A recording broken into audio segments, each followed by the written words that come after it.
예, 법사에 올리겠습니다.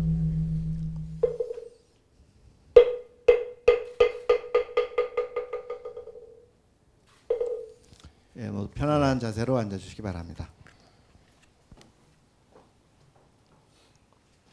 뭐 항상 새롭습니다만은 새삼스레 축하합니다. 예, 조금 아까 우리 그 참 우렁차고 또 감미로운 목소리를 통해서 우리는 부처님께서 그 빛으로 오셨음을 다시 한번 자각하는 그러한 축복의 시간을 가졌는데, 뭐 우리 송산법부님은 로열석에 앉으신 게 아니고 모든 분들이 태어나서 앉은 자리가 모두가 다 사실은 로열석이죠. 말 그대로 생명의 자리에서의 왕자로 다 태어나신 겁니다.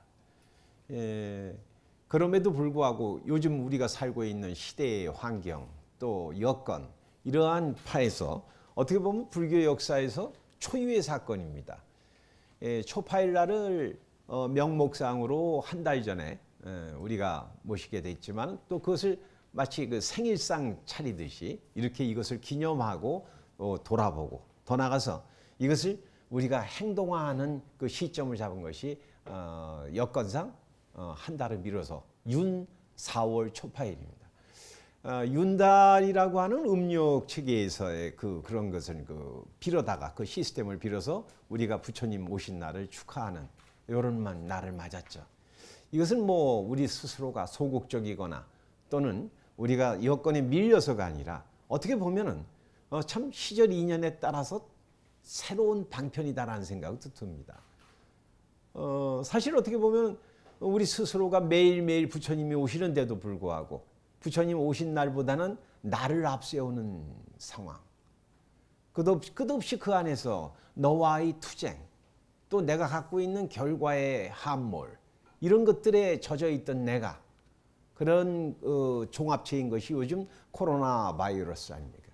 이런 사태 속에서 우리나라만이 아니라 또 내가 사는 동네만이 아니라 전 세계적이고 이 시대의 모든 것들이 함축되어 있죠.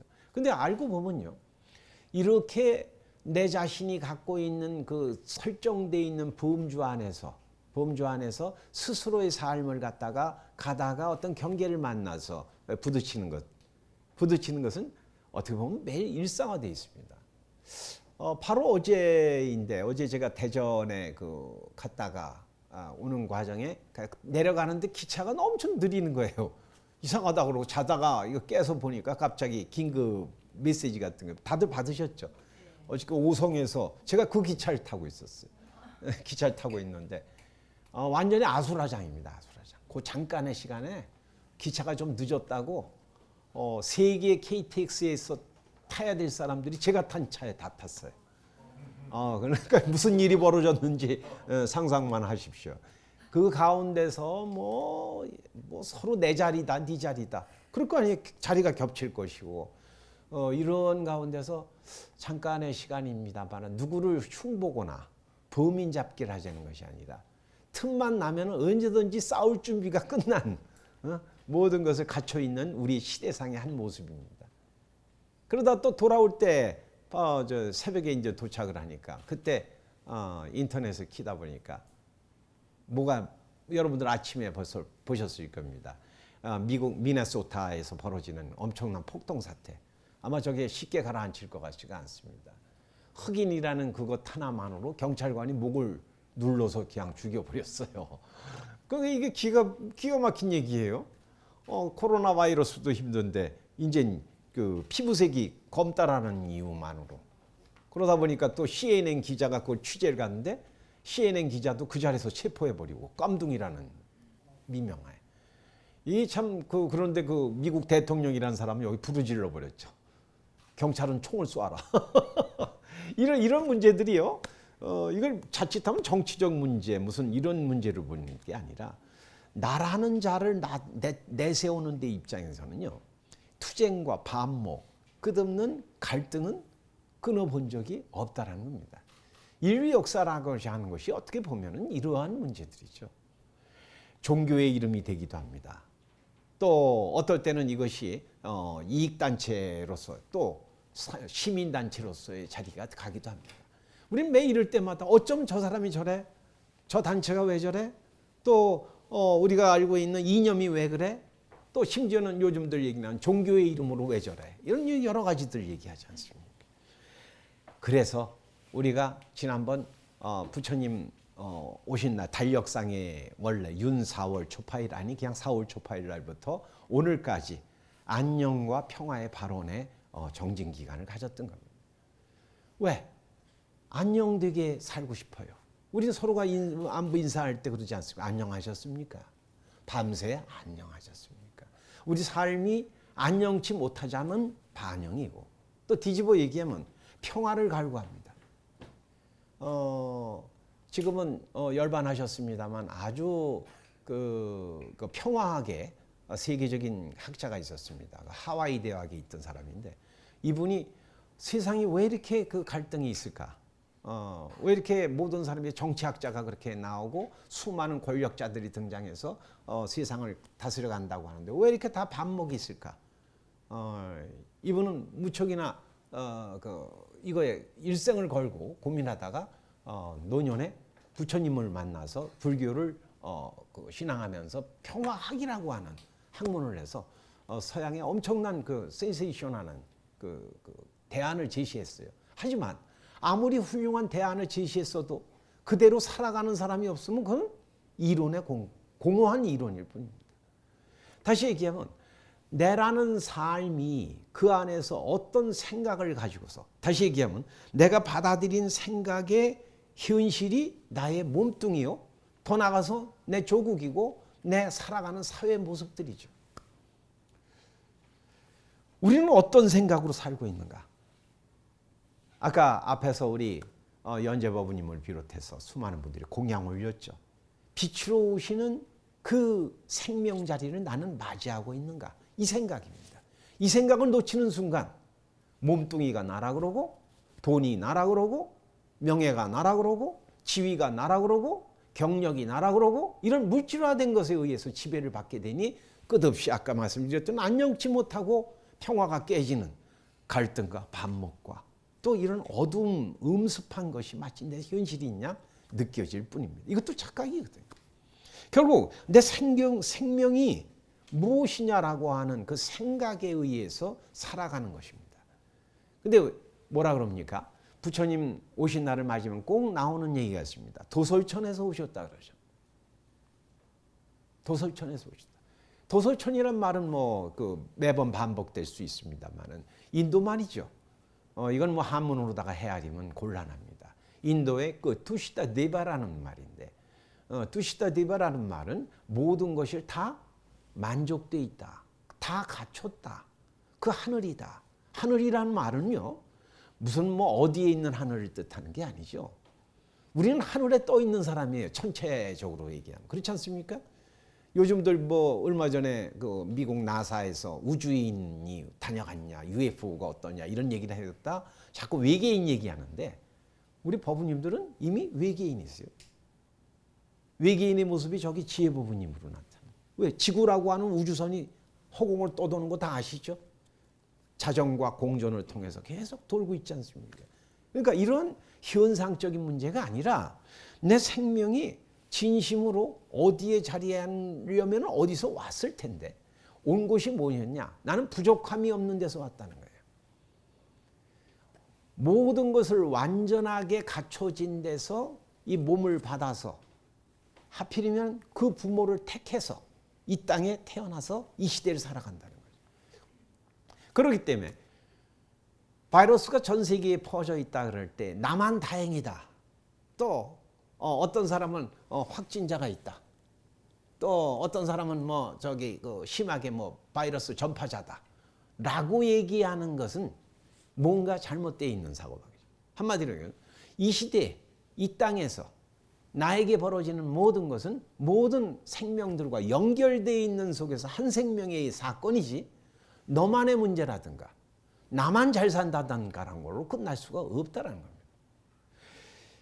이런 면에서 보면은 지금도 우리에는 어디서부터 왔는가라고 하는 내가 한 걸음 내딛고 누구와 사업을 하고 하는 그 출발점을 우리는 잊어서는 안 되겠다는 겁니다. 듣는 겁니다. 듣는 겁니다.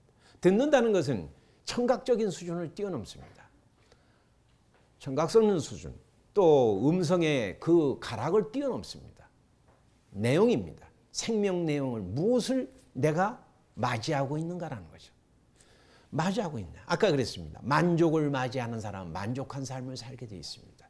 스스로를 부족하다고 하는 사람, 나는 물질이다, 나는 몇 살이다, 나는 여자다, 남자다, 백인종이다, 흑인종이다 라고 하는 상대화된 것을 앞세우는 사람은 그 지배를 받을 수밖에 없는 겁니다.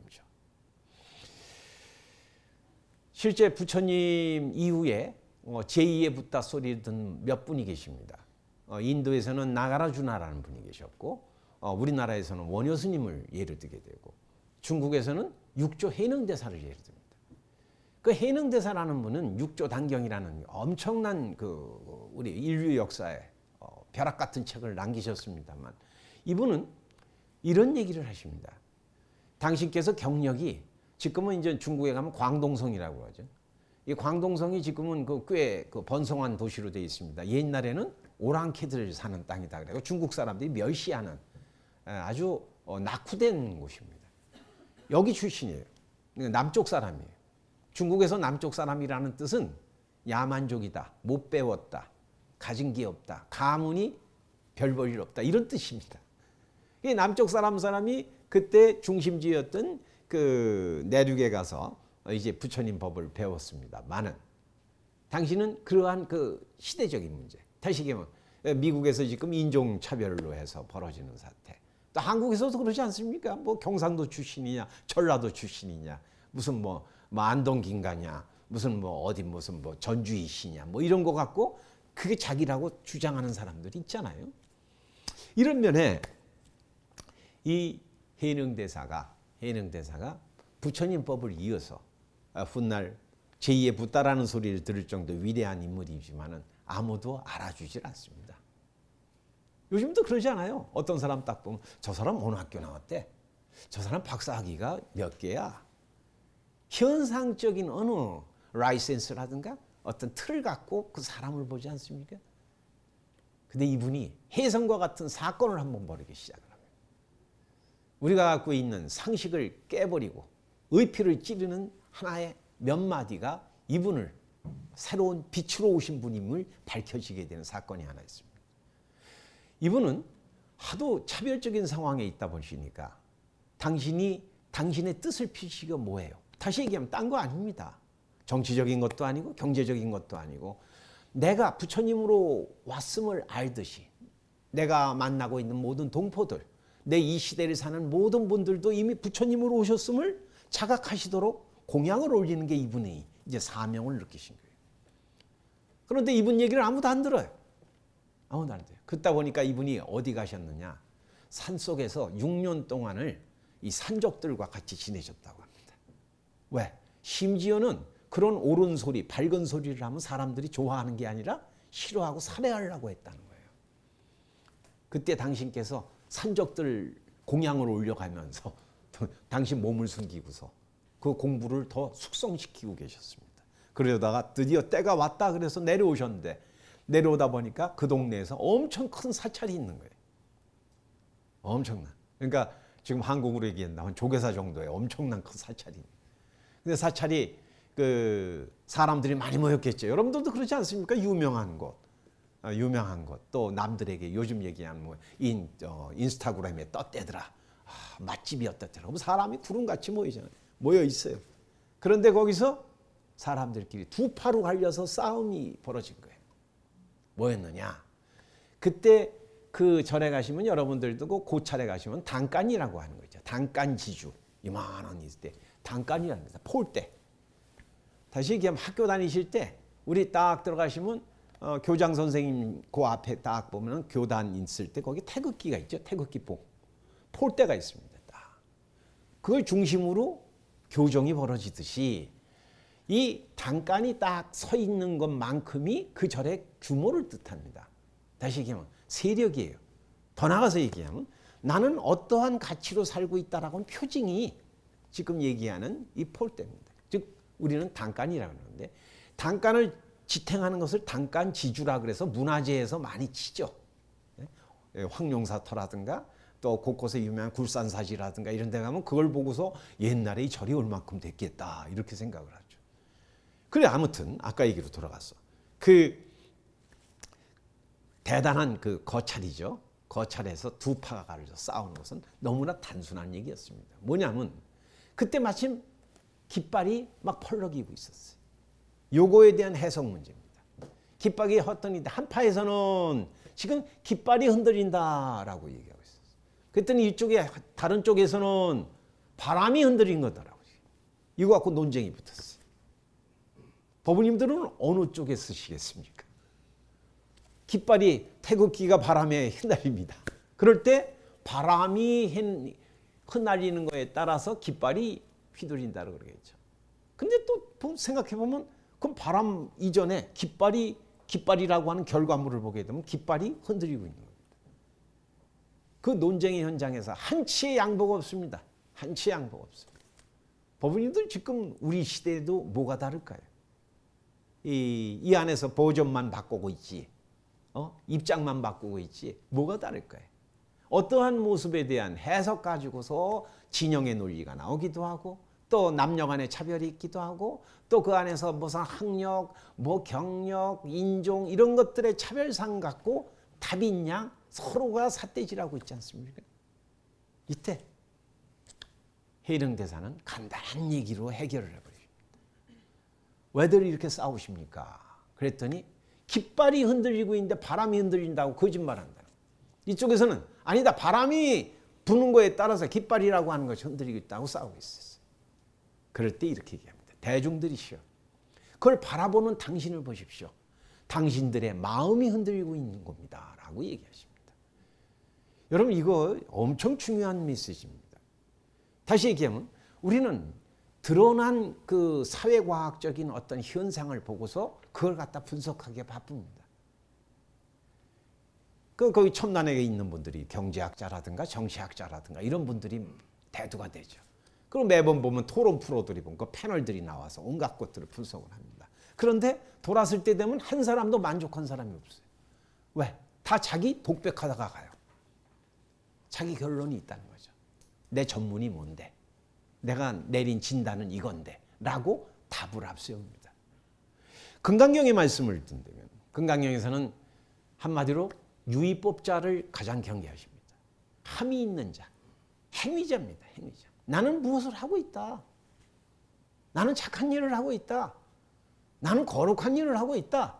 내가 있잖아요. 내라는 자가 있다는 것은 이미 투여된 것에 의한 그 결과가 있다는 겁니다. 좋은 엄마가 되려는 사람 잠 못 잡니다. 좋은 아들이 되려는 사람 잠 못 잡니다. 좋은 사업가가 되려는 사람 잠 못 잡니다. 좋은 대통령이 되려는 대통령 잠 못 잡니다. 왜? 이미 결론이 나 있잖아요. 결론의 깜방에 스스로 들어가 있는 것과 다를 게 없다. 내 마음을 돌아봐야 됩니다. 마음이라 그러면 많이들 그럽니다. 내 마음 내가 먹은 대로야 라고 합니다. 근데 그 마음이 무엇인지에 대해서 우리는 알고 있는가? 아까 우리는 도설천에 대해서 말씀드렸습니다. 만족 가득 찬 마음입니다. 그런데 스스로의 마음을 부족하다고 생각하는 사람에게는 지구덩어리만한 금덩이를 갖다 줘도 이 사람은 항상 부족합니다. 전 세계에 있는 대학교의 박사학위를 갖다 머리에다가 다 씌워줘도 그 사람은 항상 갈증입니다. 바깥에서 주어지는 게 아니죠. 마음은 이미 만족으로 가득 차 있는데 그것에 대한 확인, 결과를 밖에서 찾을 때 우리는 끝없이 쫓길 수밖에 없다. 결국 이렇게 요약해 볼 수가 있을 것 같습니다. 부처님께서 아까 빛으로 오셨다라고 하는 대주제, 참 멋있는 주제를 갖고 오늘 앞에서 들었죠. 그와 똑같습니다. 빛으로 왔다는 것은 어둠이 없다는 뜻입니다. 어둠이라는 것은 상대의 세계거든요. 상대의 세계. 그러니까 어둠 속에서는 도깨비도 만들고 온갖 귀신이 난무하고 무슨 좀비가 와서 목을 물어뜯고 이런 얘기들이 나오죠. 하지만 빛 앞에 가면 아무것도 그것은 존재한 적이 없습니다. 이 모든 것을 모아서 우리는 다들 행복하고 살고 싶다고 그럽니다. 행복하고 살고 싶기에 학교도 가고 돈도 벌고 또 내 나름의 여러 가지 이론도 쌓고 한다고 하죠. 그런데 행복은 결국은 누리는 겁니다. 누린 자의 것이지 추구하는 자의 것이 아니거든요. 본래부터 만족된 사람은 만족된 것을 누리고 살면 되는 겁니다. 근데 이것이 어떤 결과물이 앞서가면 반드시 뭐가 나오게 되면 비교격이 됩니다. 가장 문제가 되는 것은 인생의 문법에서 비교격이 나오는 순간 나는 우월감을 느끼거나 열등감을 느낍니다. 어떤 것도 실체가 아니에요. 결국 만족을 모른다는 얘기죠. 결국 이렇게 얘기가 됩니다. 행복은 경험하는 게 아닙니다. 내가 앞으로 경험해서 확인하는 게 아닙니다. 행복은 기억하는 겁니다. 내가 도솔촌에서 왔음을, 내가 등장하는 그 생명의 빛은 이미 만족으로부터 왔음을 기억해내는 것이 행복인 겁니다. 너나 없이 이 행복을 추구하려고 하니 또 시간적으로는 다음을 기약하다 보니 행복은 가면 가도 갈수록 끝없이 나와 멀어져 가고 있고 잡을 수 없는 신기루와 같은 존재가 되는 거죠. 우리 법우님들, 우리가 부처님 오신 날을 맞이하는 이유는 뭐냐? 이날 이외의 다른 날들도 부처님은 항상 오시겠다. 빛으로 오셨다. 만족으로 오셨다. 그런데 나도 모르게 나를 앞세우다 보니, 즉 결과를 앞세우다 보니, 남들의 평가를 앞세우다 보니 내가 깜빡이 잊고 어둠에 헤맸구나. 이거를 다시 한번 불러일으키는 날이에요. 오늘 오셨구나. 이미 와 계셨구나. 이미 만족이구나. 라고 하는 데서 출발하는 거예요. 요거를 요약하면은 우린 염불이라고 합니다. 생각염자. 그죠? 아까 말씀드렸습니다. 생각이, 내가 듣고 있는 생각이 내 삶입니다. 그렇다면 지금 듣고 있는 게 뭡니까? 나를 중생이라고 봅니까? 나를 여자라고 봅니까? 나를 60대라고 봅니까? 나를 어느 아파트에 사는 어떤 아줌마라고 보십니까? 우리가 생각하는 어떠한 듣고 있는 그것이 납니다. 그게 생명 내용이거든요. 그런데 염불이란 뭡니까? 만족으로 오신 부처님을 생각한다. 내 생명 내용이 본래 만족이다. 이미 갖춰졌다라고 하는 것을 듣게 되는 겁니다. 그래서 염불은 듣는 겁니다. 염불은 하는 게 아니에요. 염불은 듣는 겁니다. 아, 그때마다 깨어납니다. 나의 참 생명, 부처님 생명이구나. 이미 만족이시구나. 구해야 될 행복이 있는 게 아니라 누려야 될 행복이 있구나. 그것을 기억해냅니다. 기억해냅니다. 그러네요. 여기 보이지 않는 옵션 아닌 옵션이 있습니다. 그 행복, 즉 염불을 무임승차가 가능할까요? 나라고 하는 몸을 갖고 있습니다. 형제 간에도 또 부모 자식 간에도 다 다른 몸입니다. 이 몸을 받았다라고 하는 것은요, 어떤 옆에 있는 사람과 비교하려고 우월을 제자고 있는 것이 아니라 이 몸을 통해서 이 완전함을 실현하기 위해서 있는 거예요. 실현한다는 건 뭡니까? 구체적이어야 돼요. 눈으로 목도해야 됩니다. 귀로 들어야 됩니다. 손짓과 발짓이 있어야 됩니다. 생각해보는 것 갖고 되는 게 아닙니다. 요즘 사태가 그러다 보니까 제일 많이 등장하는 말이 영어로다가 언택트를 얘기 자꾸 하더라고요. 하지만 언택트를 그렇게 그냥 목 아프게 외치는 이유는 뭐예요? 컨택트 하려고. 여러분 SNS를 쭉 해요. 사람은 지금 마스크 쓰고도 잘 안 만나려고 하잖아요. 그런 판에 SNS를 통해서 또는 뭐 어디 가서 누구와 내 소식 안 할까 서로를 궁금해요. 서로를 궁금해요. 또 내가 확인받고 싶어요. 이건 뭐예요? 컨택트 하고 싶어요.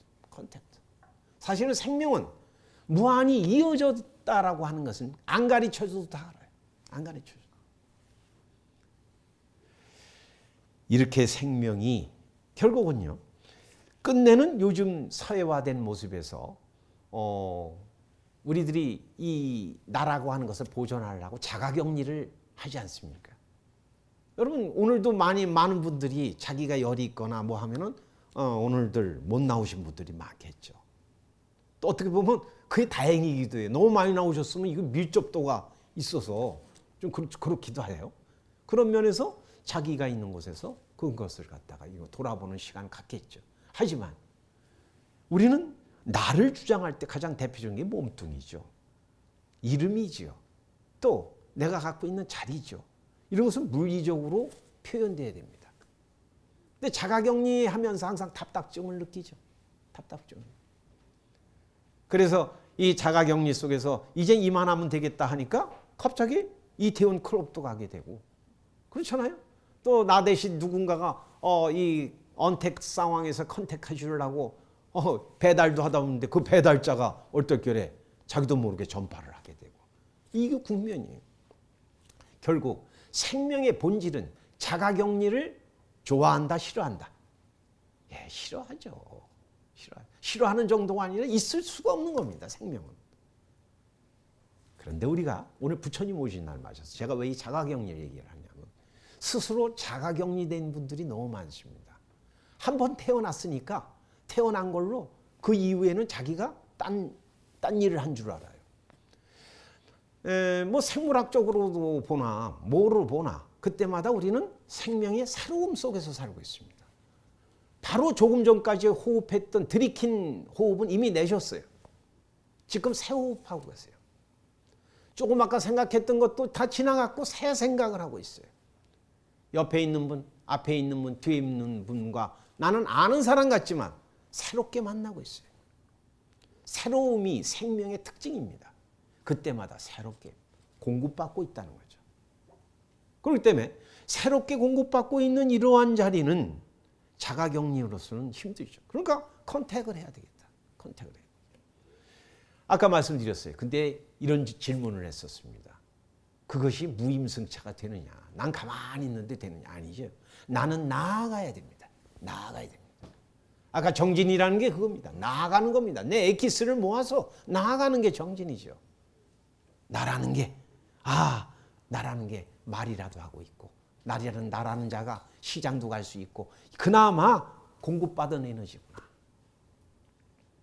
그 에너지를 갖고 나아가서 내 생명이 컨택돼야 됩니다. 근데 아까 그런 말씀을 드렸어요.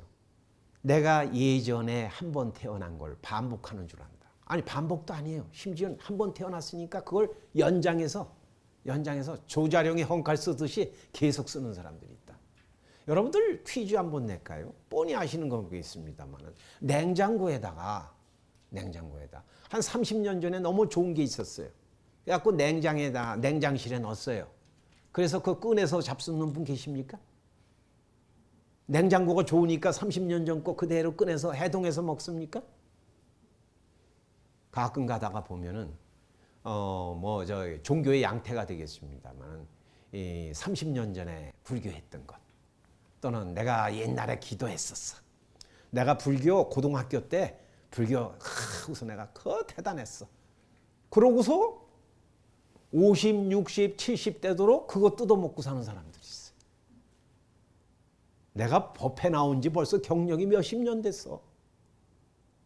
아니 이 몸뚱이 경력이 무슨 자랑할 게 있다고 자기 삶이 보증됩니까? 모든 생명의 특성은 새로움이라 그랬습니다. 오늘 새로움입니다. 오늘 새 호흡입니다. 새로운 만남입니다. 그때마다 만족이 태어나는 거거든요. 만족이 태어나. 30년 전에 아무리 귀한 것이랄지라도 그때 대단한 가르침이었을지라도 그것이 냉장실에 들어가 있는 한 그것은 그때 얼어서 끝난 거예요. 지금 새로운 아주 푸성기를 드시더라도 신선한 걸 드시지 않습니까? 지금 막 태어난 걸 우리가 섭취하지 않습니까?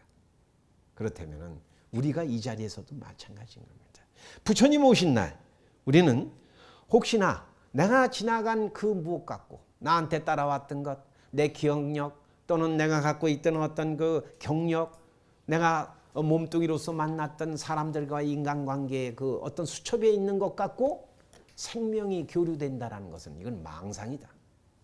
생각을 하되 생각을 안 하는 사람을 소실히 망상이라는 거예요.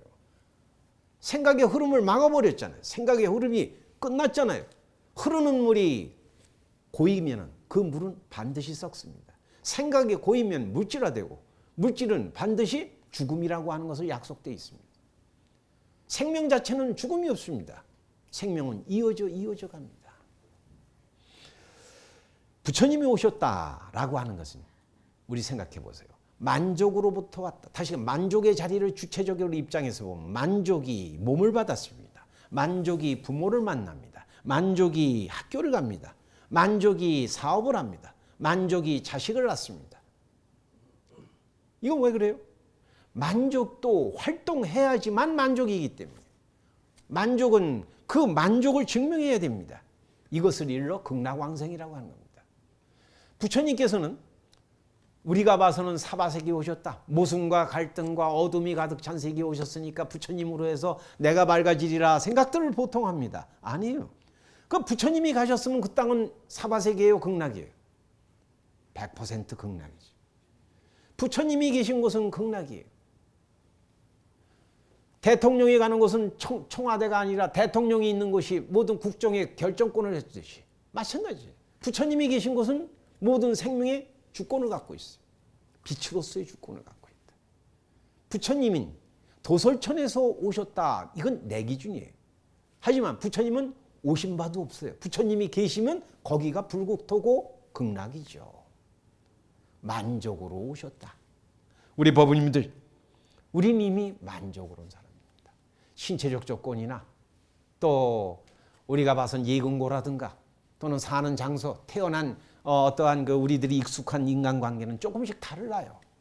다른 것이 당연한 겁니다. 다른 것 같고 그 생명이 잘못됐다는 얘기를 감히 하지 말자. 또는 잘났다는 소리도 하지 말자. 그 자체로서 이미 완전하다. 모든 생명은 만족으로부터 와서 만족을 누리다가 만족으로 복귀할 뿐입니다. 이것이 생명의 역사예요. 뭐 긴 얘기할 거 없습니다. 생명의 본질은 이미 만족으로 와서 만족을 누리다가 만족으로 복귀할 뿐입니다. 그때 수많은 일들이 있다 그래요. 어떤 사람들은 내가 말이야 몇십 년을 사는 거 소설로 써도 다 못 써. 뭐 그것도 또한 꿈속의 얘기일 뿐이에요. 현상 갖고 얘기하지 마세요. 본질은 부처님 생명으로 와서 만족을 누릴 뿐이다. 그런데 우린 귀한 인연들이 있습니다. 나로 끝나지 않습니다. 가족을 만납니다. 동포들을 만납니다. 또 이 시대의 아픔들과 만납니다. 그것이 내 눈에 보입니다. 내 귀에 들립니다. 내 손에 만져집니다. 그것은 이미 너의 일이나 어느 집단의 잘못이 아닙니다. 나로부터입니다. 내 눈에 보이고 내 귀에 들리고 내 감촉에 느껴지는 순간 그것은 내 생명의 영역입니다.